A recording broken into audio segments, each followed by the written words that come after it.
My name is Michael Guyette, publisher of the Lead Lag Report. Joining me today is Warren Pies. So, Warren, introduce yourself to the audience. Who are you? What's your background? How'd you get interested, involved in markets? And what are you currently doing with your research? All right. Thanks for having me. Just about myself and my background. At present, I'm the co-founder of 314 Research. We are a quantitative macro research shop. And so basically institutional. So our clients are institutional investors worldwide. Before I started 314, I ran the commodity team at Ned Davis Research. I was at Ned Davis for like a decade. And there was like kind of a long winding road to get to that position there. But I was kind of known more or less for my coverage of the oil and energy markets during my time at NDR. We obviously cover the entire global macro picture now at 314.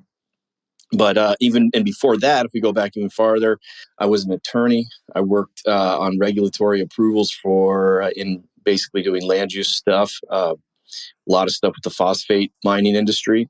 And so that was kind of it was a weird route, but some of the stuff all fit together. And, I've been interested in markets for a while, just an interesting puzzle, macroeconomics. And I like the fact that there's a scoreboard and you can have your opinions, but ultimately the scoreboard doesn't lie, whether right or wrong. So there's a check against all of your wild theories ultimately at the end of the day. And so that's what I like. Our philosophy at NDR or at 314, we kind of took and modified what we did at NDR was basically historical quant analysis. So we like to look at, and we'll talk about this with the breadth stuff you mentioned, we like to classify the current market conditions in a certain way and then go back in history and see what happened. So that's a big part of our, setting the table where we're at. Does this feel like a bull market, the early innings of a new bull market, or are we still in some kind of bear market? And I think history can help us cut through some of the confusion that's out there, because there is a lot of confusion, a lot of angst as well. So I'm curious, just given your career on the attorney side of things, do you find that some of the skills as an attorney have made you maybe better at looking at macro, made you more skeptical about narratives because you're looking much more from a fact-based perspective? I think it probably has. It's been a long time for me to own up to that. A lot of times I kind of shrug my shoulders and say, I wasted all my education and I'm not applying anything I learned. And it's probably not entirely true, to be honest. A lot of this is creating a bull case or creating a bear case and then being able to stand in the shoes of where could I be wrong. And I think being an attorney and crafting arguments and being able to switch from one side of an argument to the other side of an argument with at the drop of a hat, that's a very useful skill to have in markets. I think everyone should be as open-minded as possible. And I always say strong opinions loosely held. And so that kind of underlying philosophy and the way I approach markets, I think that does probably come from being an attorney. But really, I'd say the bulk of the applicable education came through my ability to play with and manipulate data. During my time at Ned Davis, I was fortunate to have access to a lot of data and learned how to code and learned how to set up quant studies. And so I just had a whole lot of questions I wanted to answer, and I went about answering them myself. And then from that process, you gradually kind of develop your own style and your own philosophy and how you approach markets. And that's really, I'd say, I guess, the combination of being an attorney and being able to jump back and forth between arguments, and then my training where it was really the data, letting the data guide us at NDR. Those two things are really the two main ingredients of the way we do our work now. That point about playing with and manipulating data, I think, is an interesting one, in that when you start doing quant work, you start realizing, I'd argue, how little quant actually matters that people would reference, right? There's some things which are predictive and a lot of things that aren't. In all of your studies and ways of looking at data, what are some of the things that maybe surprised you as not having predictive power that people will reference, and things that tend to have predictive power? Well, I'll be honest with everybody. It's like once you start there's a replication problem, not just in our industry, but in research in general, I'd say. And the replication problem is just a nice way of saying that a lot of these studies are, contorting themselves to come to conclusions to get published and things like that. So there is a replicate. That's what I found is that there's and even at NDR, like I'll speak highly of NDR in my time there and the opportunities it gave me. But I found that there was a tendency to work to create an indicator that renders a really good back test. And they throw these kind of random indicators into an optimizer and then tell you where to buy and sell. And a lot of these signals will be like, you buy when the bracket's at 41.6 and you sell when the bracket's at 63.2. And what you realize is when you get those like not round numbers and that's you're overfitting to random noise in history. And there's just a lot of that happens. And it's if you haven't built studies and back tests and really done it, you can be totally tricked by that. And one of my fun little just ways to entertain myself over the years would be watching people put kind of bad studies into production. And then they have amazing back tests that fall apart in real time. And they don't just, a lot of times these things wouldn't just kind of sort of fall apart. They would totally break down and become contrarian indicators. And so that was, you can easily fall into like kind of a nihilistic pattern if you get with the quant stuff. But with all that said, I think there is a silver lining, and that's you can ultimately know what's BS and what could be BS, but and the level that it is or that it has signal, and then you can simplify the world down to the things that actually matter. And there's so many charts and so much stuff that flies at you on Twitter or just in the financial services industry these days. I mean, a big part of I'd say our advantage is just knowing which things to ignore. I'd say 95% of the things should be ignored versus understood. And then the final point I would make is there is just no substitute for good logical reasoning through a cycle. The quant and historic analysis, it'll get you so far, but you have to use your own. The most, what is the Peter Thiel quote? There's nothing more contrarian than thinking for oneself. I really believe that. I think you need to try to take your quantitative analysis, let it work and put guardrails up for how you see the future unfolding, but also have an appreciation for how each cycle is different and have some logic that underlies your calls. Yeah, I very much like that point. I find that myself. I think a lot of active managers and traders just in general, they try to chase optimization to the current cycle. And they end up having all these variables and all these different, perfect optimized look back periods like you referenced or levels.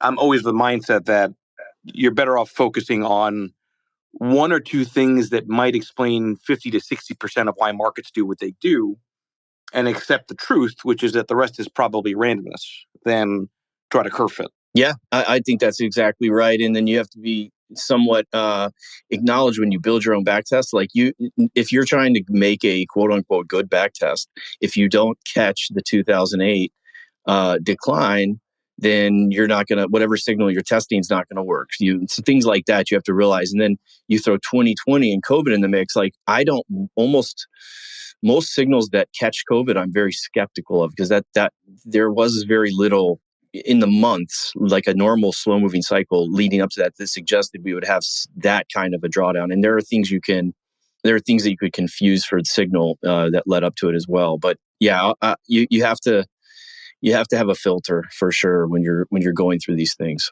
In fact, I would think that last year was sort of the real extreme of that, right? Because we've had crashes before, we've had stocks and bonds fold together before. We haven't necessarily had it in the dual sequence, right? Like we did last year, which at least for me, it was really quite challenging as well as for risk parity type of strategies. Do you get a sense that the dynamics of last year, if it's sort of a 1 in 100 year or 1 in 1,000 year type of event, that's over, or are we still in this dynamic where it's going to be challenging to diversify across stocks and bonds? That's a great question. And no, I don't think it's a one and done type of thing. I think the one and done thing was the period that we just came through between, call it 1998 and 2021. There were just a confluence of events that basically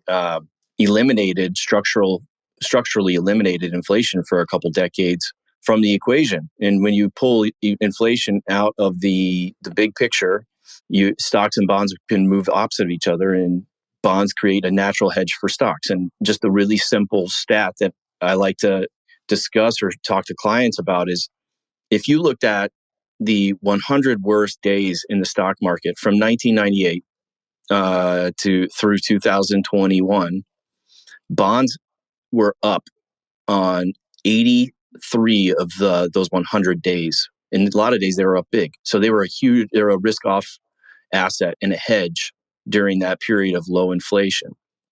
If we roll it back and we look from the 60s up to 1998, and you take the 100 worst equity days, the worst days in the stock market, the S&P 500, it was only 35 of those days that bonds were up. So only 35% of the time did bonds hedge your equity portfolio. And that's what you really care about, is during the stressful periods when there's a 20%, 15, 20, 25% drawdown in stocks, that money's going to flow into bonds. And obviously didn't happen last year. And I think there's a little bit of a false sense of security this year, because you've seen 60-40 come up off the mat. I've seen some people who I really like, so I'm not going to name names, declare that 60-40 was never dead. It's not back because it was never gone. And the idea is that 60-40's up, that everyone who is trying to say we're out of this regime is wrong. And if you look under the surface, it's been a positive correlation move between stocks and bonds once again in 2023. I would say that's troublesome or worrisome from the perspective of a traditional 60-40 investor. So that's where we're at. If one final thing, just not to get too quant, but if you hold the return assumptions constant for stocks and bonds, and you in volatility assumptions, and you just only play with the correlation between stocks and bonds, and you move it from the post 1998 regime correlation to the pre 1998 regime correlation, you lose 0.25 sharp ratio points. So you go from like a 0.7 to like almost a 0.4 sharp ratio on your 60-40, just playing with the correlation between stocks and bonds.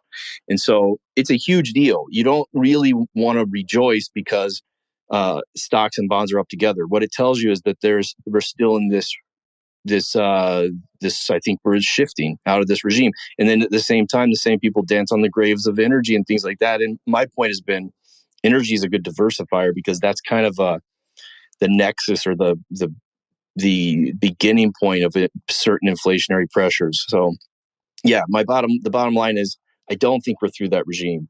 I think that or done with last year's regime. I think it's going to be with us actually going forward. There are reasons, fundamental reasons. I mean, China's no longer going to just I think the deglobalization theme, it's more of a theme and an idea than an actual reality at this point. But we've had peak globalization at this point. I think it's hard to argue in any other direction there. So peak globalization, Chinese working age population in 1998 or 2000 when they entered the WTO was shooting higher, and now they're losing tens of millions of working age population every year. It's a huge demographic headwind. We've had the shale revolution. Shale came onto the scene from call it 2010 forward, and added another headwind for inflation. And basically, Wall Street subsidized negative cash flow projects and subsidized, the cost of energy for the rest of the world, and that's gone. So these major secular forces are changing. And then, more than anything, we went through this pandemic. You basically damaged the supply side of the equation, and we still aren't back to fully healed. And that kind of goes to the globalization stuff. So you damaged the supply side, and you added something like $8 trillion to the U.S. debt. And that's real stimulus. We hear a lot of people talk about QE and monetary stimulus, but that's kind of pushing on a string. But when you actually, when there's that much money, it's like a 30% increase in the national debt over a matter of a couple years that's pushed out into the real economy. That is inflationary, especially when you push it out into the economy after you've damaged supply chains. So supply can't respond to this new regime, this new demand. It's not surprising that inflation continues to kind of bubble up and has been more stubborn here as we go through 2023. So there's a lot that I agree with you on, and I think there's some nuances too, though, which is that obviously when people say bonds, I think they think more in terms of the idea that all bonds act the same. Treasuries are really kind of your, in quotes, hedge, right? Meaning on the duration side, that flight to safety dynamic, which is what failed so miserably last year. But it's worth noting that even in those kind of 100 days, presumably, even though bonds were up, I think you said a third of the time during those big down days for equities, presumably if bonds lost during those down days, they still lost a lot less. So it's still, from a down capture perspective, would be beneficial, right? At least to hide out in bonds because you're losing less during those high vol sequences in equities.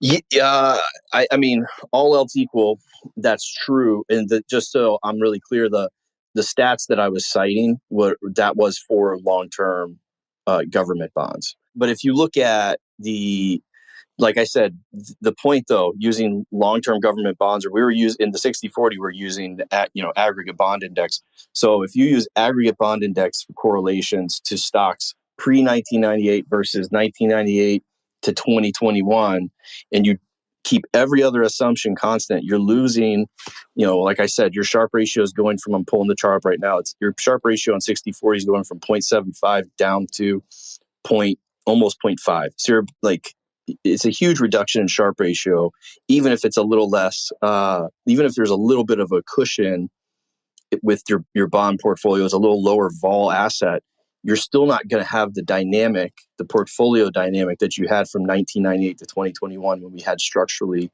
removed inflation from the equation. Yeah, I don't disagree with that one bit. Now, you've mentioned cycles. I would argue that this year is not exactly playing to historical cycle script so far. Pre-election years tend to be the strongest, right, of the 4-year cycle. I've had Jeffrey Hirsch on before going through all that, but at the same time, if you look at small caps, Barron's had a piece or a headline basically suggesting that this is the first time in a pre-election year in like 70 some odd years that small caps at this point in the year are down, are performing kind of this poorly, which gets into breadth. Is there anything in your work that would suggest that something's just different this year, and beyond the narratives and causations around regional bank crisis and the Fed, just in terms of path behavior, does something feel off? Since you use that term, it feels like a bull market. Well, I mean, the price action feels like a bull market, but it's anachronistic is how I would categorize it. Like this is not where you would expect a bull to crop up in this part of the cycle. So that's my first problem, is the timing of the cycle at we're in. We've never seen, I sound like a broken record for anyone who's listened to me, but we've never seen the stock market form a major bottom while the Fed is still in the hiking phase of the Fed cycle. So if October was the low, then this would be the first time. This would be the first time that a bull market formed during that hiking phase of 200 basis points of additional hikes post, quote unquote, the bottom. So that's number one. Number two is the path of earnings. We have seen a little bit, and we can talk about this. Forward earnings typically would, by now, 6 months post bottom, forward earnings would be back to where they were at the lows, at the ultimate stress. So you have earnings bottom typically about 2 months after the stock market, forward earnings, and then rebound. That's the pattern you would see to confirm this is an actual true stock market bottom. We have not seen that. Forward earnings continue to grind lower. And so we are kind of getting to a point where I think this is going to be, because the way that 2023 rolls into 2024 and the way 2024 estimates are like a double-digit increase over 2023 at this point, if you use blended forward, you're going to start picking up on some little tick higher in earnings. But still, it doesn't look like at this point in time the pattern you would see after a typical market bottom. So earnings aren't like that, aren't behaving the way you expect. And then I also point to the yield curve. So this kind of goes to the Fed cycle. But when you get 6 months out from a major equity low, we've never seen the 2s10s yield curve inverted before. We've never seen the Fed funds rate 2-year inverted like this at the 6 months post the market bottom. So because the typical cycle is stock market falls, there's some kind of economic weakness that's associated with that. The Fed cuts. The Fed's usually cutting a little before the bottom. But that's how the yield curve uninverts, is through the Fed cutting rates around the bottom. And obviously we've been hiking rates. So it kind of goes to point number one. But still, it all tells me it doesn't feel like the neighborhood of a major equity low. And we could be wrong. This could be a reacceleration. This cycle could be different because of all the fiscal stimulus that preceded it. And so that's a possibility, but it's not our base case. I believe that here we are at like 4,200. So we're 600 points from 36, and we're 600 points from 4,800, which is basically the all-time high. So if this was a new bull market, then you would make new all-time highs before you hit cycle lows. My bet is that we will hit cycle lows before we hit new all-time highs. Maybe that's not the best prediction because there's a lot of wiggle room in between there. We can get more fine-grained than that, but that's the bottom line. That's the big picture as I see it, is that we are not starting a new run to all-time highs at this point in the cycle with earnings behaving this way. And the big factor obviously is going to be where you place the recession on the chessboard. But those are the three big things, and we can drill into some of the market internals and things like that as well, if you'd like. Yeah, no, and actually, I'm glad you mentioned that because I've been on that point I shared in the nest just now. This chart that I constantly put out kind of explains the hell I went through last year with my own strategies. But on your point about a cycle low, I keep pointing to the fact that last year was the only time in history where long duration treasuries lost more money than stocks in a top 20 drawdown for stocks. Only time in history that that's happened. But I always put a little asterisk next to that statement, which is that the assumption there is that the drawdown for stocks is over, that the lows are actually in, right? That the October period was it. And my contention all along to those that say treasuries failed as a counter, at least in terms of maybe even just down less, forget about the idea of a inverse hedge. My counter to a lot of people is that the assumption is the drawdown's over. So if it's not over, what if you break the lows and maybe treasuries in that next wave lower for equities, do what they, have done at least in the last, 20 plus years or so, which is counter at least a little bit, meaning make money as stocks go down and have that kind of convex potential. So what would be, there's always that sort of question of catalyst. And I always myself get cynical around catalysts because catalysts are only determined after the fact.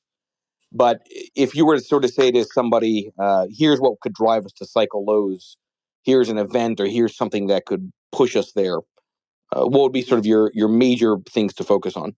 The first thing is, when a recession does arrive, I would expect to see you would see that negative correlation at least temporarily come back. As if the recession became the dominant force and squeezed inflation out of the picture, then yes, everyone would run into long-term treasuries, and I believe that will happen before this is all said and done. And but the big question, the $64,000 question, is when does the recession arrive? And wherever you place that has huge implications for current pricing and how you position yourself and how much time you have before you have to kind of reduce equity position, increase bond position. The thing, to answer your question directly, the thing we're watching to give us a key on the when the cycle's rolling over is the construction industry, specifically residential construction payrolls. We want to see, if you go back and look at recessions, you see residential construction payrolls fall by like 8 to 10% leading into a recession.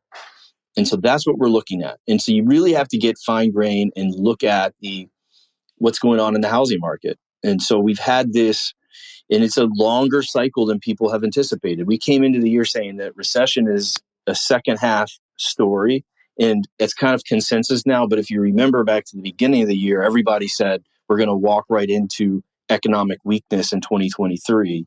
And we've always thought this is going to be a longer cycle. And I think it could end up being even longer than we thought initially. And that's kind of what you're seeing maybe the stock market get at, is this is kind of more, are we more in 2006 or 2007, to use that analogy right now? But because of the backlog of houses that are out there, new housing starts can fall, but they're not falling enough to reduce the number of houses and units under construction. There are a bunch of other cycles going on in the background too, like multifamily is relatively attractive to single family. So you're still seeing multifamily starts going through, and that's keeping some construction payrolls elevated. So when we put it all together and crunch numbers, we think that you'll get that 8 to 10% drawdown in construction payrolls by November of this year. So that's our position for a recession. But with that said, we had a tick lower in construction payrolls, and they've now ticked back higher. And it's kind of a function of what we're talking about. The housing market is resilient at this point in time. And more importantly, the construction industry is resilient because of the backlog of houses and the time it takes to complete a home. And that's blown out by, something like 4 or 5 months, according to our analysis, post pandemic. So if it takes much longer to build a house and your starts are falling, but they're not collapsing, then that backlog, that's what ultimately keeps people employed in the construction industry. That backlog is more stubborn than it would be in a typical cycle. And that's what we're seeing. So you have to work through all that. Our best guess is a November time for that reduction in construction payrolls. Construction payrolls lead your overall non-farm payrolls by roughly 4 months on average. But construction is kind of, housing is the economy to a large degree. If you think about the average recession, even though construction is something like 4 to 5% of total jobs in the economy, it represents roughly 15% of the jobs lost in your typical recession. So you're really at the tip of the spear, the leading indicator, whatever you want for the economy when you're looking at the construction industry. And it's really difficult to get a serious recession with the construction industry still basically at full employment. And so that's where we're at. We need to, the patience is going to have to, we're all going to have to watch those and have those numbers and have patience as this slowdown manifests. But that's what I am watching. Now, is there a way we could avoid a recession altogether? No, I don't believe so. These are all factors that elongate the cycle. But the bottom line, in my view, is in real terms, the average house payment right now is $3,000 a month nationwide. And the math doesn't work. If you go back and you look at any construction metric, once that number gets above 2,000, there's a big time slowdown. And we're seeing it right now. We've seen it we saw it in NAHB, and there's been a rebound in that. We can talk about why that is, but it's kind of a false signal right now. But you see it in construction spending, you see it in eventually payrolls. And so housing affordability has to come down one way or another before this cycle's over. The only way it can come down is through a reduction in prices. The only way that's going to happen is through a slowdown where jobs are reduced and we end up in a recession. So I don't think this whole idea that this no landing hypothesis, I really don't think that there's a path to that. What the best you could hope for is just a really long runway until the recession. Which, by the way, to some people might sound counterintuitive. You need to have layoffs in construction, which on the surface makes it sound like less homes being built, which means less supply of homes to prop up existing prices. But if unemployment goes up, then suddenly, I'd argue, also you end up having an unloading of second, third, fourth properties because now you're not getting rental income from those properties. And then, housing prices are set at the margin, right, from a comping perspective. So that all makes sense. And I've been very colorful on Twitter and in media appearances myself, basically saying I think housing is fucked from a lot of perspectives. And lumber agrees with me on that. That point about the lags, though, is interesting, just because lumber's been unrelenting on the downside. And usually, there's I think a 3 to 5 month sort of lag between lumber and housing construction actually taking place. If that's elongated, then if lumber is right, then that probably lines up to your November kind of time frame. Yeah, I mean, I think that in this cycle, there were some supply issues with lumber that probably created artificially, or not artificially, but inflated prices during the pandemic and the supply side. So the only concern I'd have there, if you're trying to key off of it, is if you're going to get the same signal this time around. I think it's much more of just you can watch, affordability ultimately is going to drive everything. You just can't make the math work for people to get into new houses. And you have a bunch of the golden handcuff scenario too, where everybody who has a 3% mortgage, it's impossible for them to make the math work to move houses right now. So you just have a grind lower in activity, which ultimately will express itself in lower payrolls, construction payrolls. So I think you have to just ultimately the real factor that matters is houses under construction, units under construction, multifamily plus single family. Multifamily has a few less jobs associated with it than the single family structure. You have to basically combine all that together and then back out what, play with the variables, play with starts, play with the time it takes to complete a home, map out some scenarios, and then basically say, okay, once we get houses units under construction to this level, you should expect to see layoffs starting in the construction industry. Also, remember, we're starting from a really tight construction labor market. So that's another factor elongating. These builders and anyone in that industry is going to be holding on to employees for dear life. So they'll be hoarding employees even during the first parts of weakness, which is probably where we're at in the cycle. And so those are the things that I'm watching: houses under units under construction, and then the factors starts and time to build a unit that flow into that analysis. I would add, I think all that's also consistent with just broader intermarket dynamics that are taking place, right? So if you look at retailers XRT, the retailer ETF divided by the S&P, it's breaking down to lower lows. You look at consumer discretionary sector stocks against the S&P, breaking down on a relative basis. Small caps have the effect of the regional banks, but small caps are also tied to the domestic consumer. So my point is that I've made this argument many times. Housing is about the consumer. If housing is going to be weak, consumers are going to be weak. And if the market is forward-looking, it does seem like the weakness in consumer-sensitive areas of the stock market, it's all giving the same message around housing, even though it's not as clear of a link to most people just looking at tickers.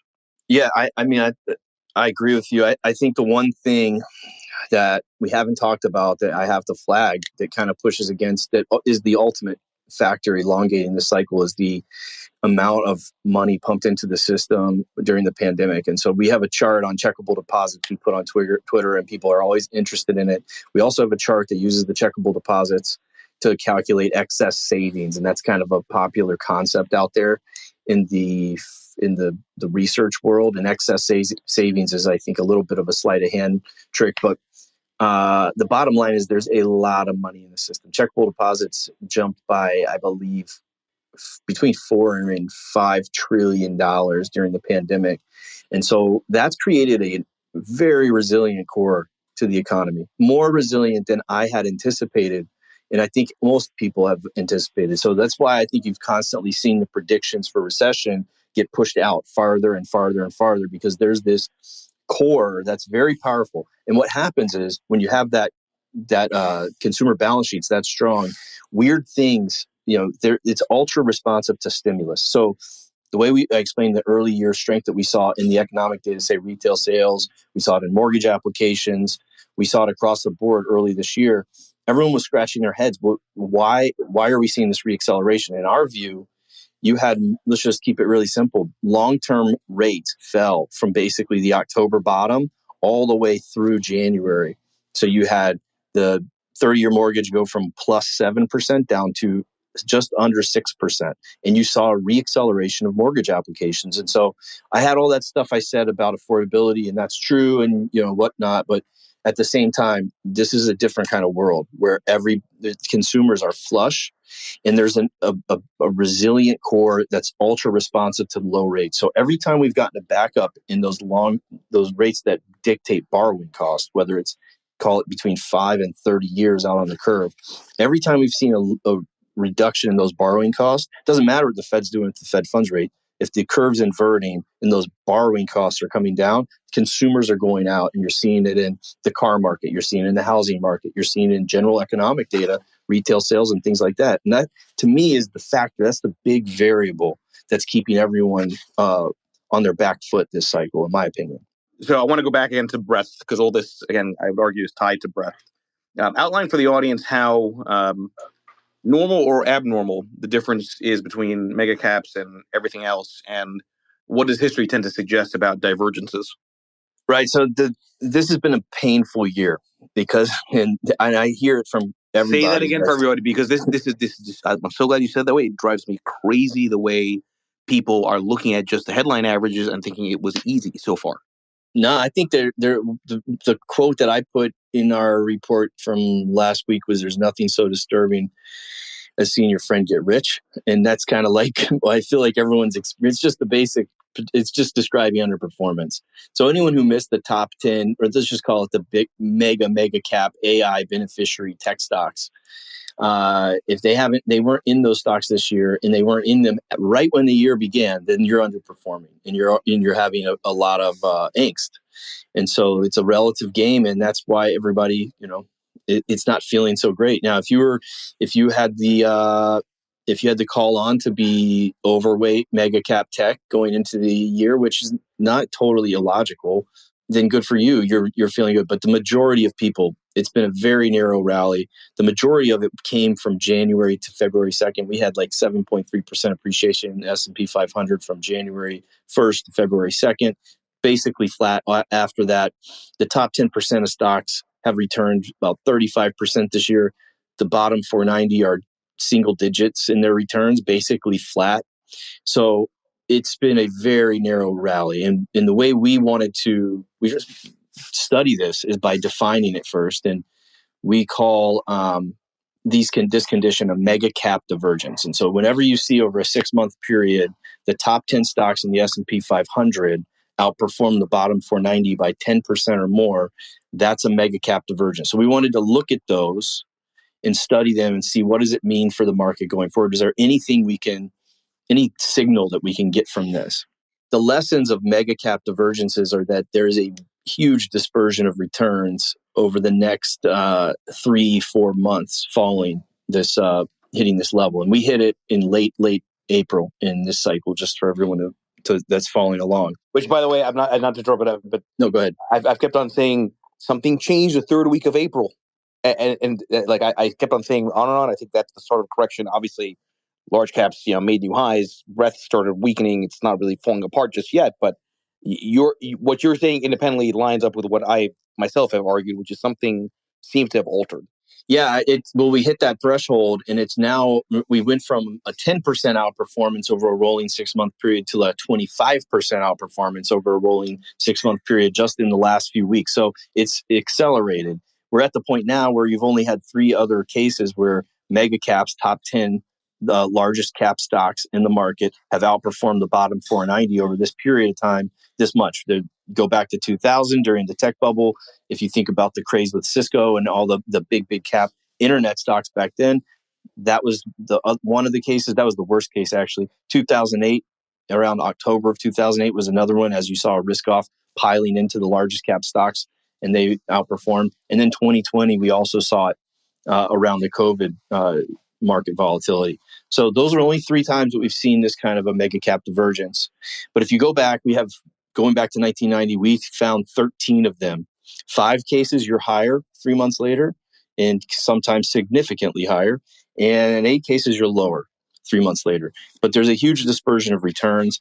And the big thing we found is in the positive cases, the bottom 490 takes the baton and begins to get into gear and lead the market. A small caps place to catch up, basically. Correct. These bottom 490 stocks have to take on a leadership role going forward if the market's going to really break out. If you're going to get above the 4,300 August 2022 highs, and you actually want to get bullish here, that's what you have to see. There is a path for it, but that's what we're watching. We're watching percentage of stocks above the 200-day moving average. It's continued to bleed lower. That needs to, stabilize and go higher. You need to see more participation in order for the rally that we saw last week kind of flourish into something more. It's not what we're expecting. Is there anything to where that happens, the divergence in the year? So yes, I agree with you. Small caps obviously can play catch up. I'd argue the odds are pretty low, even independent of the historical divergences, because we're now in that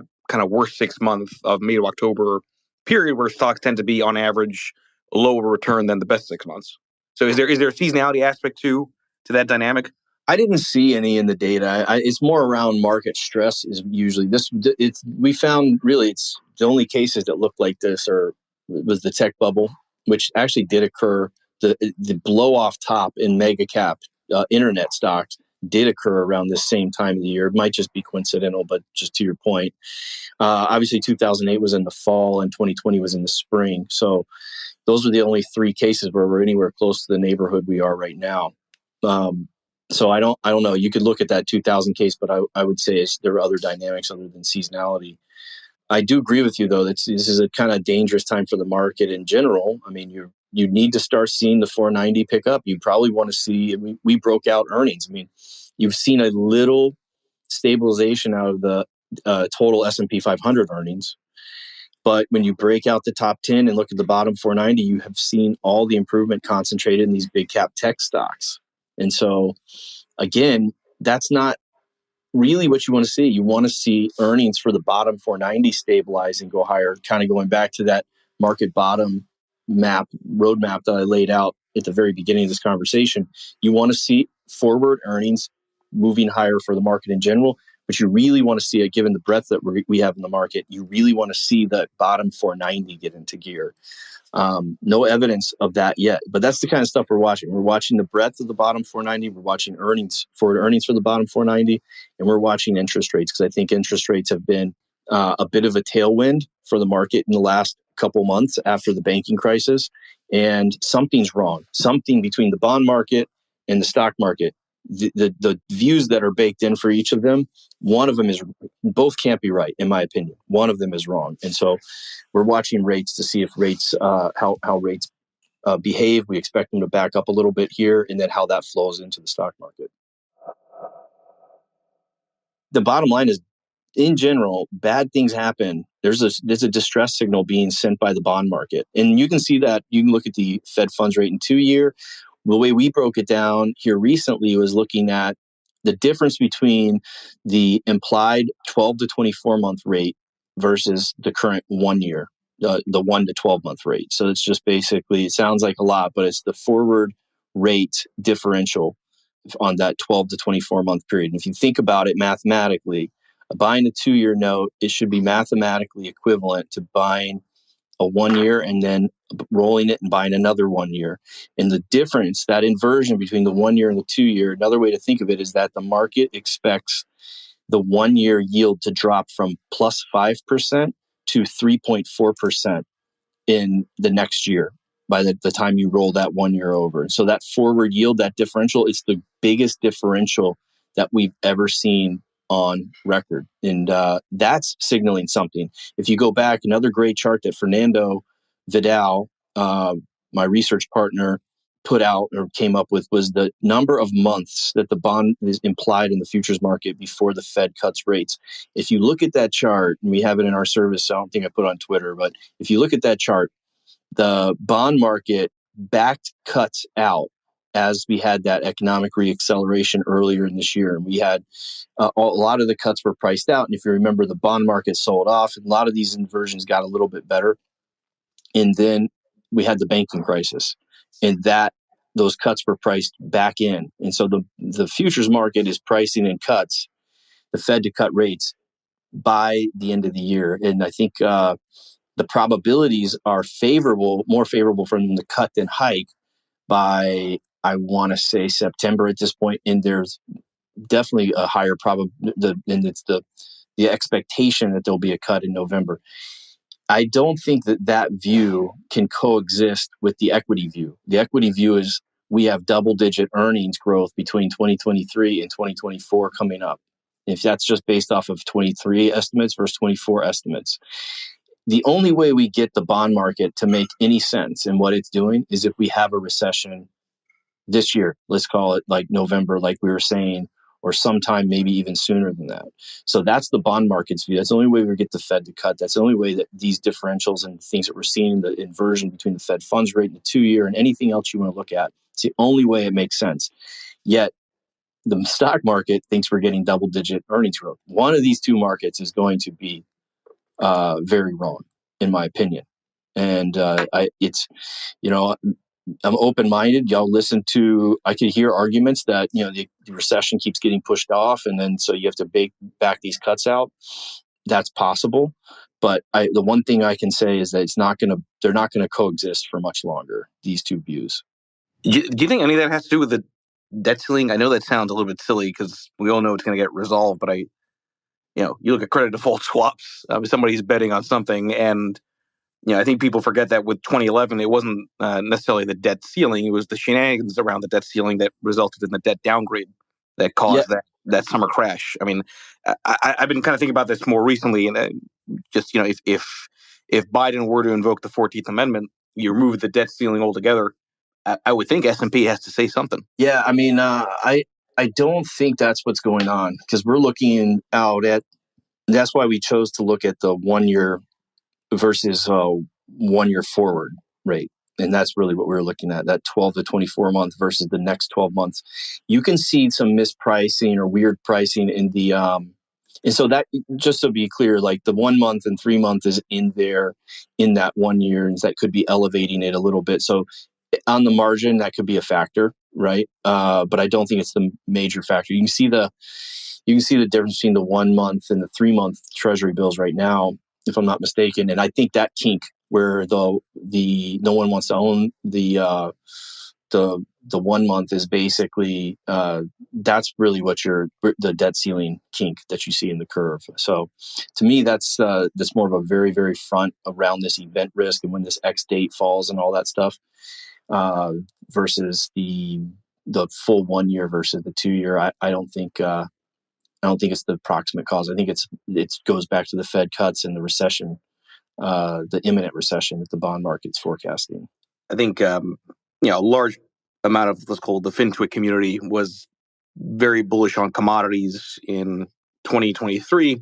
I'm curious to hear your thoughts on where we are in the commodity cycle, because a lot of the arguments have not changed around underinvestment and we need more things out of the ground.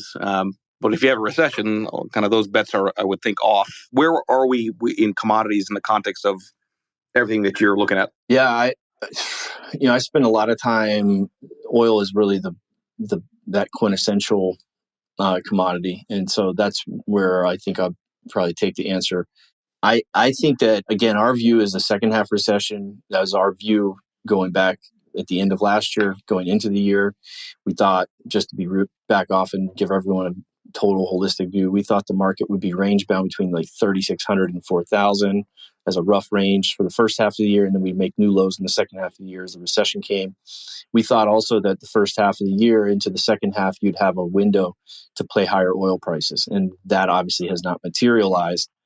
And so I still think that our model is flipped long crude oil in late March, or fortuitously just before the OPEC announcement for cuts. And it's still on a buy signal. And I believe that things are lining up for a nice rally for crude oil. And that's because it's a very late cycle asset. I know that we're all talking about the recession, and stocks are discounting recession. You have earnings that you can look out in the future for the stock market. The oil is the shortest duration asset on the menu. It doesn't discount the future. It's all about supply and demand balances here and now. Of course, there are paper factors too, and physical and future market factors that can affect it in the very short term as well. But it's not looking out and saying and if you try to trade oil this way, which I think some people are, you're going to get burned. If you're shorting like gas oil, for instance, or refined products or anything in petroleum complex, with the idea that you're going to use that as your recession, your way to express a view on a recession, I think it's a really dangerous game, because these things can rally right up into and through the beginning parts of a recession. That's the lesson of history. If you go back and look at 2008, we made new all-time highs in the price of oil in July of 2008. The recession was officially declared at the end of 2007. It's a very late cycle asset. So the bottom line is I think there is definitely a window in the rest of this year where, and given what I just said about the resilience of the economy and the fact that things continue to elongate this cycle, I think it's a good play going forward, crude oil. And presumably China is a big part of that as well. China has been the big flying ointment. I think everyone who is worried about a U.S. recession is a little bit and is trying to sell oil or sell something in the petroleum complex based on a U.S. recession. I think that's misplaced.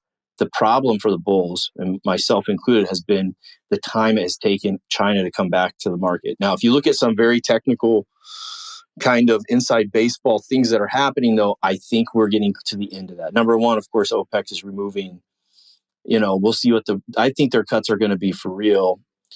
So you'll see 1 million barrels a day at least of oil removed from the market from the supply side due to OPEC actions. But China, more importantly, you're seeing the first signs the demand is truly starting to awaken in China. The beginning of the year, the way it works is they assign export quotas to the country's refiners for petroleum products. And so they jacked up their export quotas for petroleum products at the very beginning of the year. The idea is that many of the nation's refiners had front run the opening and kind of hit tank tops and had too much product sitting around. At the same time, there was some fat margin sitting in the global marketplace. So they upped the state upped export quotas for products. And then you saw, if you look at just regional crack spreads, so refining margins in the region, they've collapsed from January when this happened till recently. Well, China is now cutting back on export quotas by more than 50% for refined products. I would expect to see those regional refining margins tick higher, firm up. When that happens, you also at the same time have a net short position from managed money. And this is all a little technical, but this is the kind of stuff you have to look for at the beginning of a bull market from the managed money group of traders. That's hedge funds and CTAs, basically, who are net short gas oil futures on the ICE exchange. I think if you get China actually strengthening the refined product, the middle distillate market, that flows over there, and you could have a real powerful bull market. You're seeing shorts across the petroleum complex. A lot of people layered on shorts coming through this banking crisis. I think those shorts are going to be, I think they're going to be burned before this is over. And so that's fuel for a bull market from my seat. Warren, for those that want to track your work aside from Twitter, how do people find what you put out? Really, Twitter is the best place to see just some updates and some free research. If you're an institutional investor, if you're curious about taking a look at our research, you can reach out to us. Be happy to take your information, get on a call even, and potentially get you on the service or trial it a little bit. And so that's on our website, 314research.com.